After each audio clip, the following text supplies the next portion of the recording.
Allez, on continue sur l'épreuve Maths Docteur 2025, le problème d'algèbre, et là on en est à la partie 3. On va faire là maintenant, en une seule vidéo, la partie 3 et la partie 4. Je vous rappelle qu'il y a 5 parties.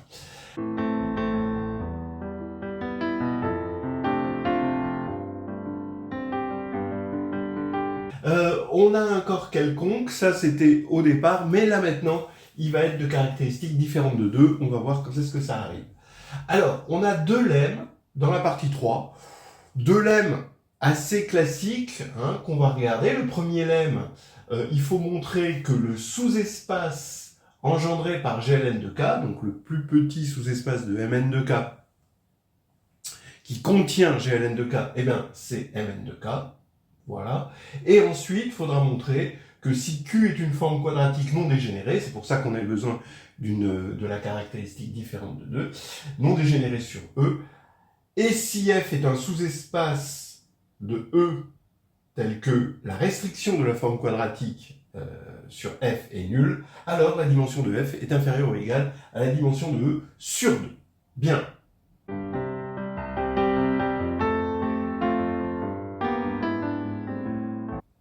Alors regardez d'abord le lemme 1. Le lemme 1, il suffit de montrer que Mn de K, on a évidemment eu cette inclusion-là, bon, et on doit montrer l'inclusion évidente. Alors, on était guidé, je ne suis pas en train de sortir complètement le truc du chapeau, c'était guidé. Faut déjà montrer qu'il y a une stabilité de ce sous-espace-là par équivalence, c'est-à-dire ce qu'on appelle par l'action de Steinitz. C'est-à-dire qu'il faut montrer que si M appartient au sous-espace engendré par GLN de K, alors, et si P et Q sont dans GLN de K, alors PMQ appartient encore au sous-espace engendré par GLN de K. Alors qu'est-ce que c'est le sous-espace engendré par GLN de K? C'est juste des combinaisons linéaires d'éléments de GLN de K.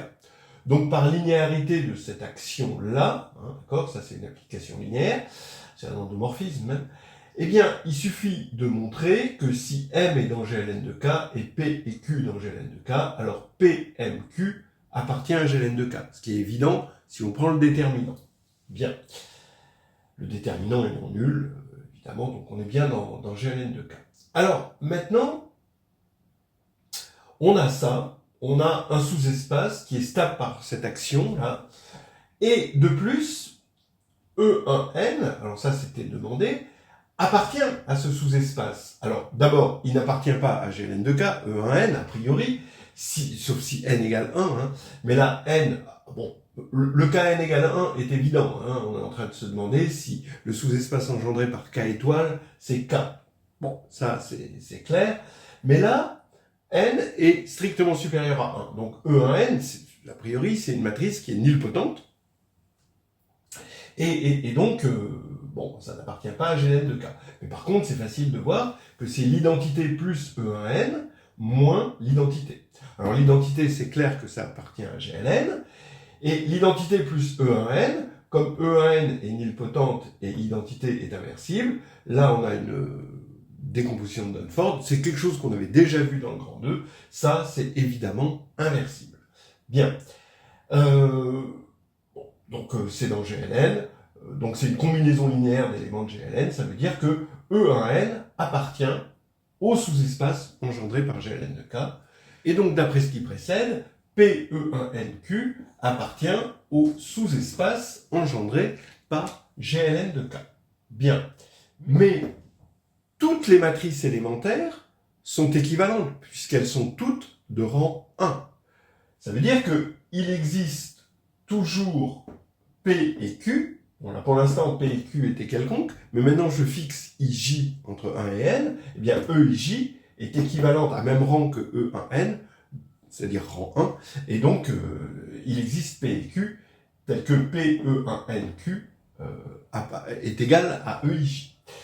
Et donc, ça veut dire que EIJ est dans le sous-espace aussi, d'après ceci, cette stabilité, EIJ est dans le sous-espace engendré par GLN de K. Bref, quel que soit IJ, EIJ est dans ce sous-espace. Donc comme là, on a clairement une base de Mn de K, ça veut dire que ce sous-espace contient une base de Mn de K, donc on a l'inclusion voulue, l'inclusion qui n'était pas évidente. Voilà. Alors, maintenant le lemme 2.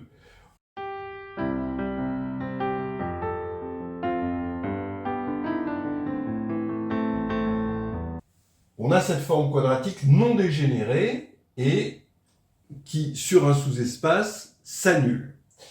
Il faut montrer que ce sous-espace est de dimension inférieure ou égale à la moitié de la dimension de E. Alors, dans un premier temps, il faut bien se servir du fait qu'on est en caractéristique différente de 2. C'est évidemment la forme polaire qui va nous le dire. Donc, quel que soit x, y dans f, quand on va regarder la forme polaire, donc pour moi phi ici c'est la forme polaire, phi de x, y, c'est 1 demi de q de x plus y moins q de x moins q de y. Comme x et y sont dans f, ben x plus y c'est dans f, f est un sous-espace. Donc ça s'annule, ça s'annule, ça s'annule, donc ça fait 0. D'accord? Donc regardez bien le 2 différent de 0 qu'il faut faire remarquer. Il y a toujours un moment où l'hypothèse, faut la mettre en avant. Hein. Et donc ça veut dire que, quel que soit x dans f, x est orthogonal à tout élément de grand F, ce qui veut dire que f est inclus dans f orthogonal. Voilà. Donc maintenant, on a la dimension de f qui est inférieure ou égale à la dimension de f orthogonale, par inclusion, mais c'est là qu'il faut dire Q est une forme quadratique non dégénérée. La dimension de f orthogonale, c'est égal à la dimension de E moins la dimension de f. Attention, évidemment, hein, il faut que ce soit non dégénéré. Vous prenez une forme nulle, l'orthogonale, bah, c'est tout. Hein, donc c'est là où la non-dégénérescence rentre en jeu. Et à partir de là, bah, ça nous fait bien que la dimension de f est inférieure ou égale à dim de E sur 2. Voilà. C'était vite fait, ce grand 3. Maintenant, le grand 4, il va être plus consistant et on va l'attaquer tout de suite. Là, on commence à arriver au cœur du problème.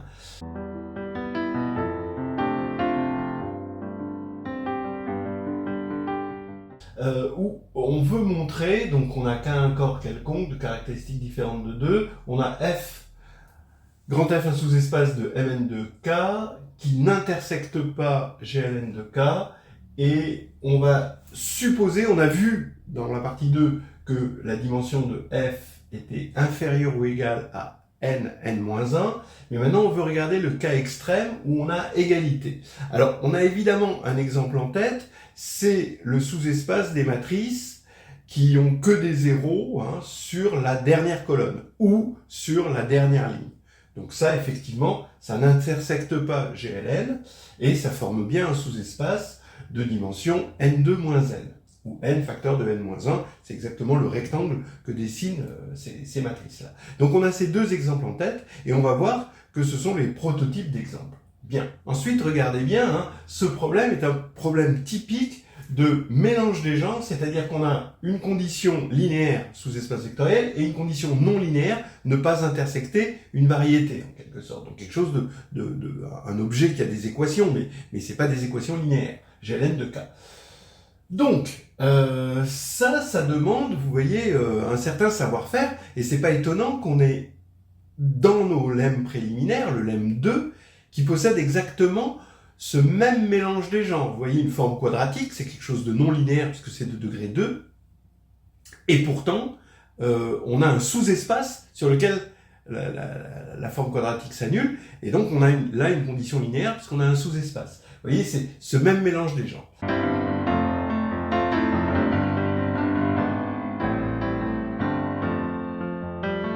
Alors, regardez comment on va faire.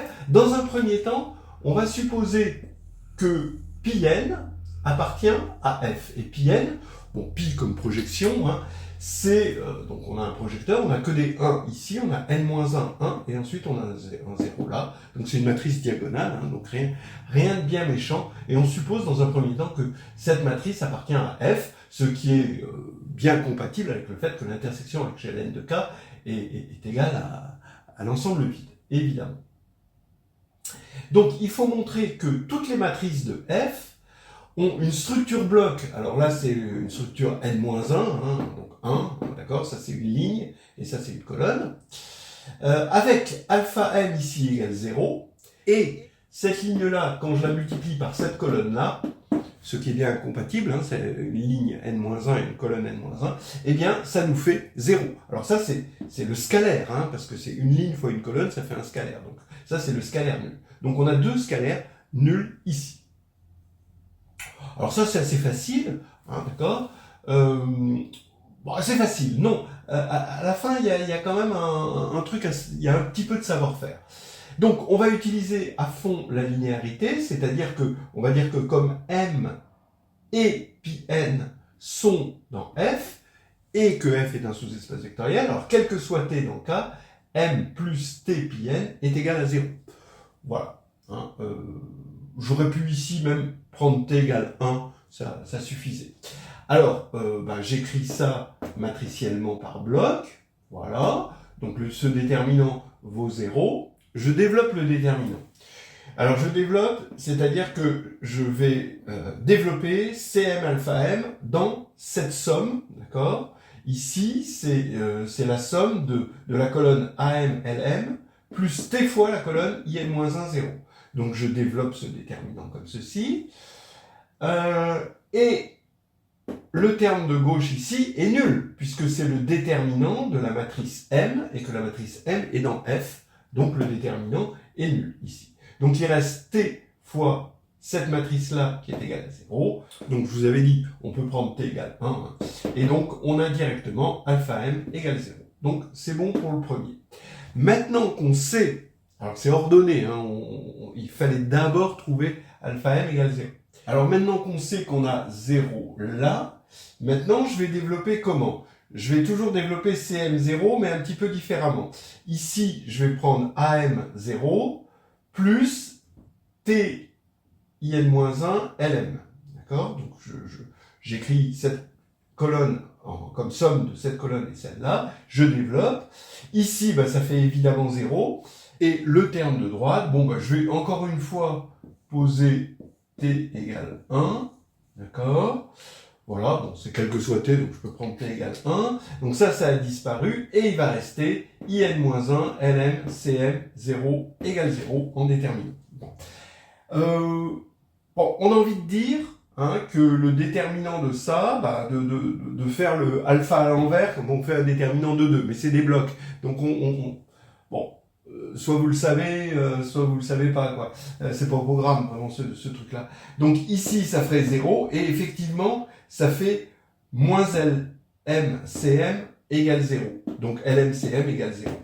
Mais faut pouvoir le montrer. Et en fait, il faut se ramener à une matrice triangulaire par bloc pour pouvoir développer ce déterminant. Donc, c'est finalement du pivot. Donc, je multiplie ici à gauche, donc cette matrice-là, je multiplie à gauche par une matrice, une espèce de matrice de transvection par bloc, en quelque sorte, IN-1 moins LM 0, 1. Quand je multiplie celle-là par celle-là, vous voyez que ici, vous allez avoir IN-1. Tout est fait pour que ça s'annule pour obtenir une matrice triangulaire par bloc ici. Là, je vais avoir CM, mais bon, on s'en fiche parce que c'est triangulaire par bloc. Et là, j'ai enfin mon moins LM-CM. Donc, cette matrice est de déterminant égal à 1. Voilà. Ce qui fait que le déterminant de cette matrice est égal au déterminant de cette matrice. Et donc, le déterminant de cette matrice, c'est exactement moins LM-CM. Donc, ça veut dire que LMCM est égal à 0. Voilà, on a montré maintenant quelque chose d'important sur F, c'est que les matrices M de F, même si on a supposé que Pn appartenait à F, on va voir qu'on peut toujours se ramener à ce cas, toutes ces matrices sont sous une forme bloc qui fait intervenir, ici, une partie linéaire, c'est-à-dire que cette condition, elle est linéaire, c'est un sous-espace, l'ensemble c'est un hyperplan, et ici, une forme quadratique qui s'annule. Voilà, parce que ça, c'est le degré 2 en les coordonnées de M. Donc c'est une forme homogène de degré 2 en les coordonnées de M, donc ça s'appelle une forme quadratique. Voilà, on va assez rapidement conclure dans le cas Pn appartient à F, et ensuite, on va généraliser ça. Le 4, c'était finalement le cœur du truc. Allez, on continue. Alors là, dans le problème, on introduisait psi, une projection de F sur K puissance 2n-2, qui a M, on lui associe, eh bien, juste la ligne, donc qui est finalement identifiée à un sous-espace de dimension n-1 sur K, et la colonne, qui est aussi identifiée à un sous-espace de dimension n-1. Alors évidemment, psi, c'est linéaire, c'est une projection, et on sait qu'une de psi s'envoie dans l'ensemble des couples LC, tels que L fois C égale 0. Bien, ça c'est ce qu'on a vu tout à l'heure. Et donc ça, je l'ai annoncé. Ce qu'on obtient ici, c'est une forme quadratique non dégénérée. Alors regardez, la ligne, je l'écris x1 jusqu'à xn-1, la colonne, je l'écris y1 jusqu'à yn-1, d'accord, ici et ici, et le produit des deux, bah, c'est x1, d'accord, quand vous multipliez une ligne par une colonne, hein, ça fait x1, y1, plus etc., jusqu'à xn-1, yn-1.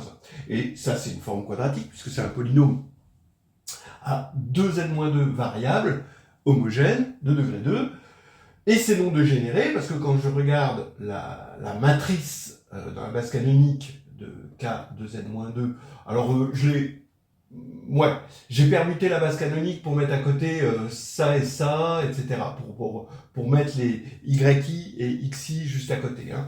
Et donc, j'ai une structure bloc diagonaux qui me permet de voir très facilement que le déterminant est non nul. Donc c'est une forme quadratique non dégénérée. Et d'après le lemme2, la dimension de l'une de psi est donc inférieure ou égale à n-1, puisqu'on va dans un CETI, hein, puisque in de psi va dans un CETI, où donc la forme quadratique non dégénérée s'annule totalement. Hein, on n'a que des vecteurs, on a tout le sous-espace qui est totalement isotrope. Donc maintenant, qu'est-ce qu'on déduit? Donc on a cette dimension de in de psi inférieure ou égale à 2 fois n-1, mais divisé par 2, d'après le lemme2, donc ça fait inférieur ou égal à n-1. On saute du coup sur le noyau de psi, et donc ça nous donne que le noyau de psi, d'après la formule du rang, est de dimension supérieure ou égale à din de f moins n-1. J'aurais dû mettre une parenthèse pour faire attention. Voilà. Et din de f, c'est n facteur de n-1, donc on a n-1 carré.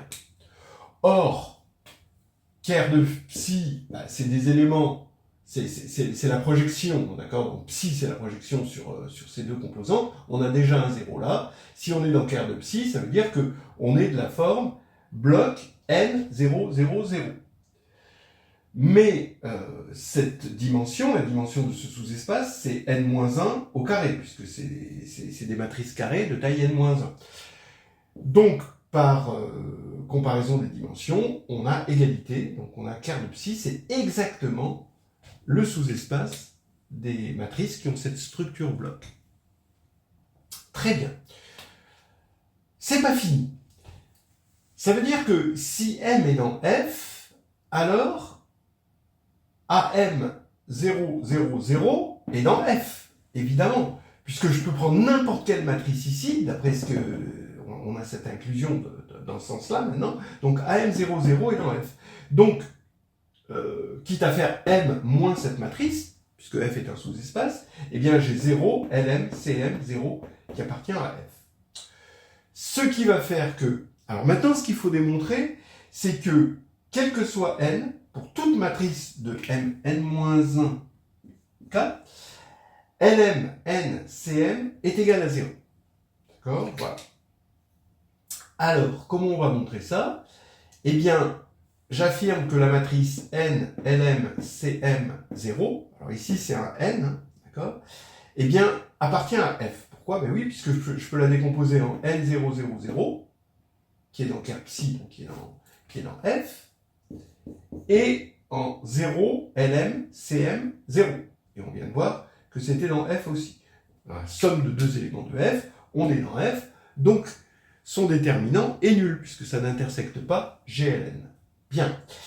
Et quand je calcule le déterminant, bah, c'est exactement la même chose, sauf que, alors là, il y a une petite difficulté, je vais commencer par supposer que N est dans GLN-1 pour calculer le déterminant de ça. Alors ça, on a vu tout à l'heure comment le calculer.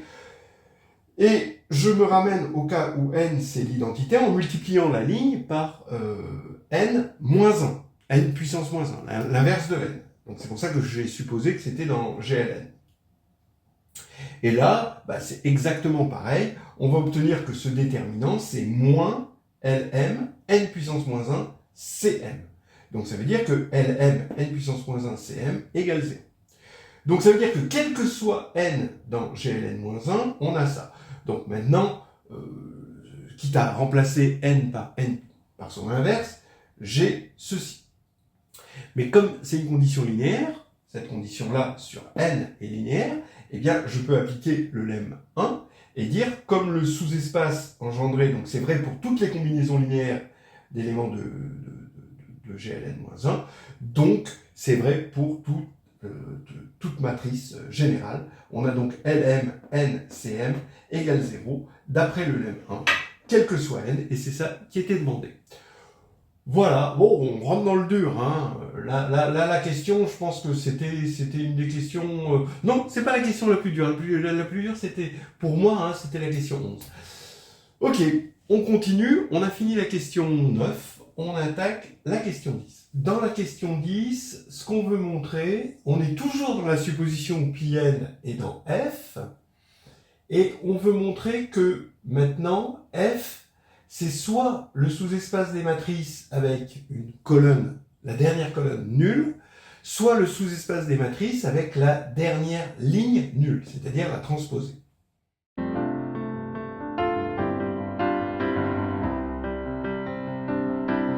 Donc ça demande un minimum de savoir-faire. On va essayer de montrer que quel que soit M dans F, alors soit la colonne Cm est nulle, soit la ligne Lm est nulle. Mais on sait que Lm, n, Cm est nul, et ça, quel que soit n. D'accord? Dans Mn-1. Maintenant, regardons. On va prendre Cm différent de 0. Ce qu'il faut montrer, c'est donc que dans ce cas-là, Lm est égal à 0. Mais si Cm est différent de 0, Cm est une colonne libre. Un élément non nul est un élément libre. Donc d'après le théorème fondamental de l'algèbre linéaire, l'ensemble des n Cm quand n parcourt M-1, c'est toutes les colonnes possibles. On peut toujours envoyer un élément libre vers n'importe quel élément par une application linéaire. Donc ici, on a k puissance n-1. Donc ça veut dire que ici, comme c'est vrai pour tout n, eh bien, Lm annule toutes les colonnes possibles. Voilà. Et comme ça annule toutes les colonnes possibles, la seule possibilité, c'est que Lm soit égal à 0, parce que la seule forme linéaire qui s'annule partout, c'est la forme linéaire nulle. Bien. Donc on a démontré que soit on a Cm égale 0, soit Lm égale 0. Ça veut dire que, comme on avait regardé ce sous-espace de F de dimension n-1 constitué des matrices avec 0 comme bloc diagonal ici, eh bien, on avait vu que c'était de dimension n-1, maintenant, on sait que c'est inclus dans la réunion de deux sous-espaces. Celui-ci, union celui-là. Celui avec la dernière colonne nulle et celui avec la dernière ligne nulle. Donc maintenant, on a un sous-espace de dimension n-1 qui est inclus dans la réunion de deux sous-espaces de dimension n-1 qui est d'intersection nulle. Et donc, ça veut dire que ce sous-espace est inclus dans l'un des deux. Donc soit il est inclus dans celui-ci, soit il est inclus dans celui-là, ce qui va nous donner les deux possibilités ici. Et on avait fini la question 10, sauf que on va la réinterpréter pour pouvoir généraliser. Parce que ce qu'on a fait ici, c'est regarder les choses avec des matrices. Maintenant, si on veut généraliser, il va falloir mettre un peu de géométrie là-dedans. Voici donc la réinterprétation telle qu'elle était faite par le problème. Si f est donc comme dans l'énoncé ici, d'accord, avec cette hypothèse-là, alors ce qu'on vient de voir, on réinterprète de façon géométrique ça. Ça veut dire quoi? Ça veut dire que En est dans le noyau de F. C'est ainsi et seulement si. Donc F, c'est ce qu'on va appeler KEN, donc En à la droite engendrée par En, ou on appelle en général, si D est une droite, eh bien, KD, c'est l'ensemble des matrices M, de Mn, hein, de K, tel que D est inclus dans ker de Mn. Donc c'est bien le cas ici pour la droite engendrée par En. Bien. Et maintenant, si on doit prendre la transposée, ici, voilà. Donc là, cette fois-ci, on a un rectangle ici. Eh bien, ça veut dire quoi? Ça veut dire que l'image est incluse dans l'hyperplan orthogonal à En. Orthogonal, bon, si vous voulez, l'hyperplan engendré par les n-1 premiers vecteurs de la base canonique. Voilà. Donc, on introduit, pour tout hyperplan, IH égale le sous-espace des M, tel que im de M est inclus dans H. Bon, c'est bien un sous-espace, évidemment. Et maintenant, la dernière question, qui était la question difficile, c'est le cas général. On veut montrer que, en général, maintenant, on va s'affranchir de cette supposition, eh bien, on veut montrer que F, c'est égal à KD pour une droite donnée. Il existe D tel que F égale KD, ou alors, il existe un hyperplan tel que F est égal à IH. Voilà, donc ça, c'est notre dernier projet. Alors, la dernière question, c'est la question 11. Je l'ai trouvée un peu difficile, je vais aller un petit peu rapidement.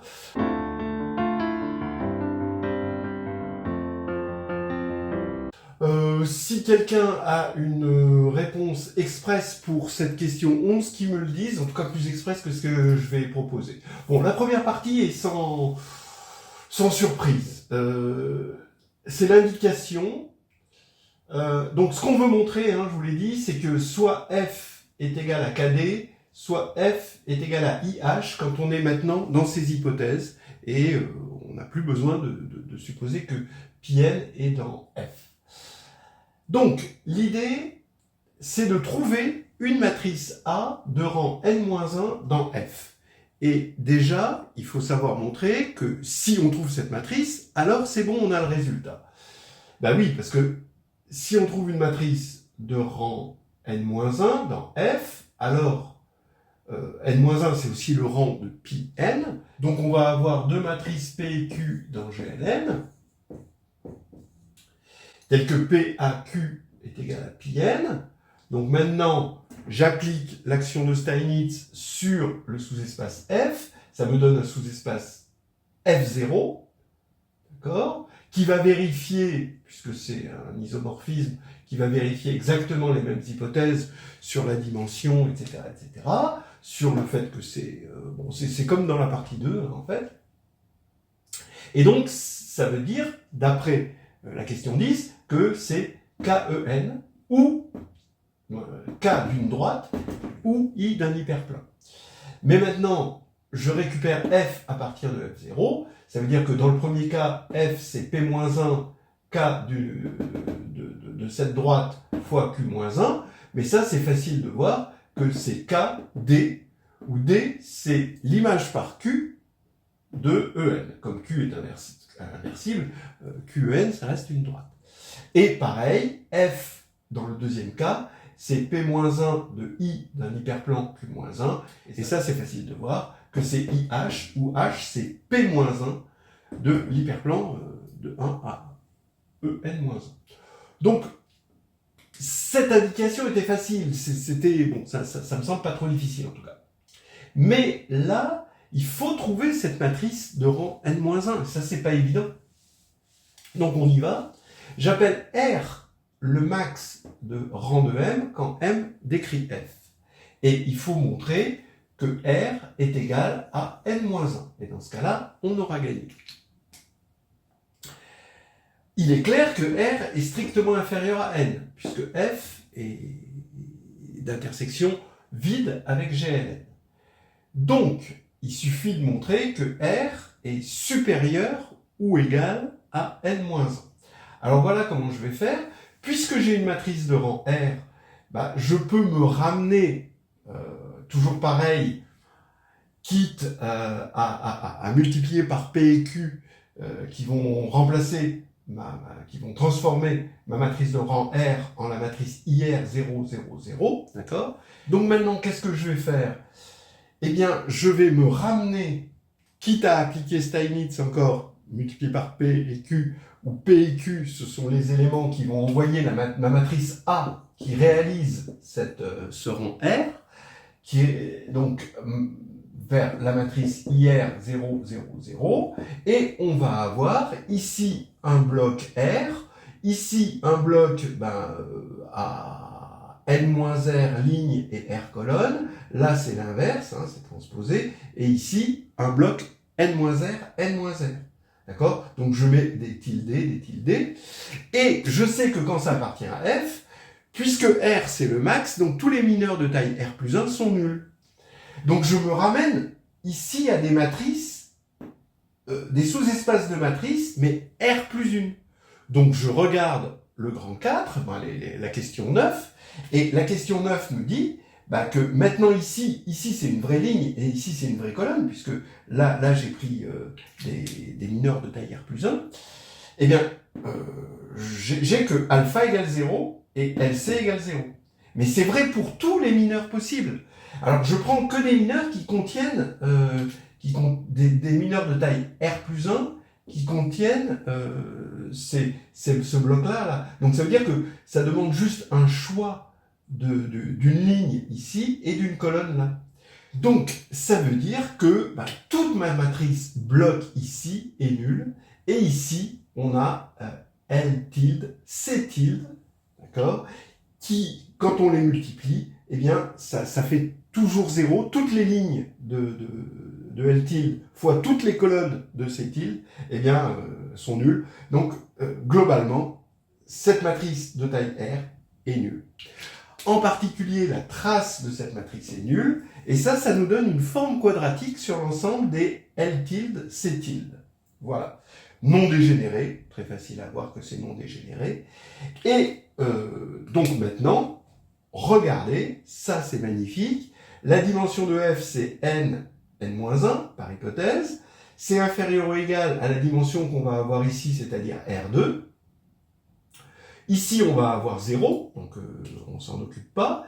Ici, on a un sous-espace totalement isotrope dans un espace de dimension quoi? De dimension, ici, c'est n-r fois R, et ici, la même chose. Donc 2 n-r fois R, mais comme ça annule une forme non dégénérée, la dimension est inférieure ou égale à 2, donc c'est inférieur à ça. Et ça, quand on fait le calcul, ça fait NR, je simplifie par N, et ça nous fait R supérieur ou égal à N-1. Donc il existe une matrice de rang N-1. Donc en conclusion, F, qui est un sous-espace de Mn de R qui n'intersecte pas GLN, voilà, et dont la dimension est extrémale, eh bien, va être de la forme soit un KD, c'est-à-dire l'annulateur d'une droite, soit l'image d'un hyperplan.